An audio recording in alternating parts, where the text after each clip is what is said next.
নির্বাচন কমিশন যেহেতু প্রস্তুত, তাই কোনো দলের অমতে নির্বাচন বাধাগ্রস্ত হবে না বলে মন্তব্য করেছেন বিএনপির জাতীয় স্থায়ী কমিটির সদস্য নজরুল ইসলাম খান। এদিকে নির্বাচন যত বিলম্বিত হবে, দেশে বিশৃঙ্খলা তত বাড়বে বলে মন্তব্য করেছেন ডিবেট ফর ডেমোক্রেসির চেয়ারম্যান হাসান আহমেদ চৌধুরী কিরণ। বিস্তারিত জানাচ্ছেন কাজী সাইমুম জান্নাত প্রভা।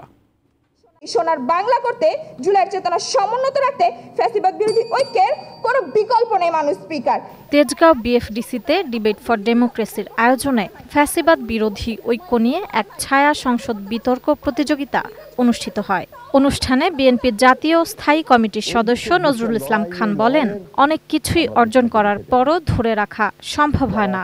আগামী দিনে যারাই ক্ষমতায় আসবে তারা রাষ্ট্র এবং জনগণের জন্য কাজ করবে বলে আশা করেন তিনি। বারবার লড়াই করে আমরা বিজয়ী হই, আবার সেই বিজয় ছিনিয়ে নেওয়া হয়। এটা অনুসন্ধান করতে গেলে আমরা দেখব যারা আমরা পরিবর্তনের জন্য লড়াই করেছি তারা সেই পরিবর্তনটাকে সুসংহত করার পরিবর্তে ওই পরিবর্তনের ফল নিজেরা ভোগ করতে চেয়েছি। এদিকে মুজিব পরিবারের যত অবৈধ সম্পদ রয়েছে সেগুলো জুলাই যোদ্ধাদের মধ্যে বন্টন করে দেওয়ার আহ্বান জানান ডিবেট ফর ডেমোক্রেসির চেয়ারম্যান হাসান আহমেদ চৌধুরী কিরণ। জুলাই বিপ্লব ব্যর্থ হলে রাষ্ট্র ব্যর্থ হবে বলেও উল্লেখ করেন তিনি। রাজনৈতিক মতাদর্শের মতবিরোধ থাকতে পারে, অনৈক্য থাকতে পারে, কিন্তু আমাদের মধ্যে এই মতবিরোধ অনৈক্য যাতে কোনো কারণে এমন কোনো অবস্থান সৃষ্টি না করে যাতে আমাদের জুলাইয়ের ঐক্যের ফাটল ধরে। সকল রাজনৈতিক মতাদর্শের ঊর্ধ্বে উঠে সম্মিলিতভাবে দেশ গঠনের আহ্বান জানান হাসান আহমেদ চৌধুরী কিরণ।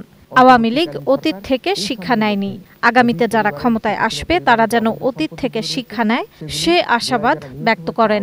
বাংলাদেশে নির্বাচন যত বিলম্বিত হবে তত আমাদের চাঁদাবাজি বাড়বে, মব সন্ত্রাস বাড়বে। এ বিতর্ক প্রতিযোগিতায় জয়লাভ করে সরকারি দল ইডেন মহিলা কলেজ। প্রতিযোগিতার বিরোধী দল ছিল তেজগাঁও কলেজ। প্রতিযোগিতা শেষে অংশগ্রহণকারী দলকে ট্রফি, ক্রেস্ট ও সনদপত্র প্রদান করা হয়। সাইমুম জান্নাত প্রভা, এটিএন নিউজ, ঢাকা।